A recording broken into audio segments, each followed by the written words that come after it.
சென்னை மயிலாப்பூர் காரணீஸ்வரர் கோயில் தெருவில் மோகன் என்பவர் தேநீர் கடை நடத்தி வருகிறார். இந்நிலையில் தனது கடை அருகே நடந்து சென்றபோது தெருநாய் ஒன்று அவரை கடிக்க முயன்றதாக தெரிகிறது.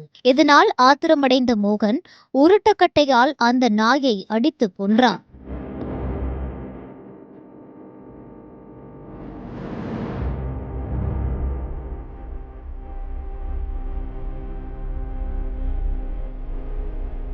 இது தொடர்பான வீடியோ காட்சி சமூக வலைதளத்தில் வெளியாகி அதிர்ச்சியை ஏற்படுத்திய நிலையில் சென்னை திருவான்மையூரைச் சேர்ந்த விலங்குகள் நல ஆர்வலர் கீர்த்தனா என்பவர் மயிலாப்பூர் காவல் நிலையத்தில் புகார் அளித்தார்.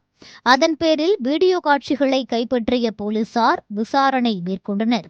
அடித்து கொன்ற பிறகு தேநீர் கடை உரிமையாளர் நாயின் உடலை அருகே உள்ள குப்பை தொட்டியில் வீசியது தெரியவந்தது.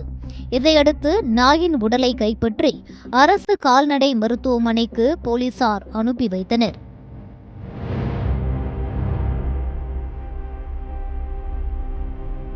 தொடர்ந்து இச்சம்பவம் குறித்து மயிலாப்பூர் போலீசார் மிருகவதை உள்ளிட்ட பிரிவுகளின் அடிப்படையில் மோகன் மீது வழக்கு பதிவு செய்தனர். மேலும் தேநீர் கடை உரிமையாளரை பிடித்து விசாரித்த போலீசார் மீண்டும் அவரை விசாரணைக்கு காவல் நிலையத்தில் ஆஜராக வேண்டும் என கூறி அனுப்பி வைத்தனர். தெருநாய்கள் மீதான வன்முறை சம்பவங்கள் அதிகரித்து வரும் நிலையில் நாய்களுக்கு ராபிஸ் தடுப்பூசி செலுத்தி அவற்றின் இனப்பெருக்கத்தை கட்டுப்படுத்த அரசு நடவடிக்கை எடுக்க வேண்டும் என சமூக ஆர்வலர்கள் கோரிக்கை விடுத்துள்ளனர்.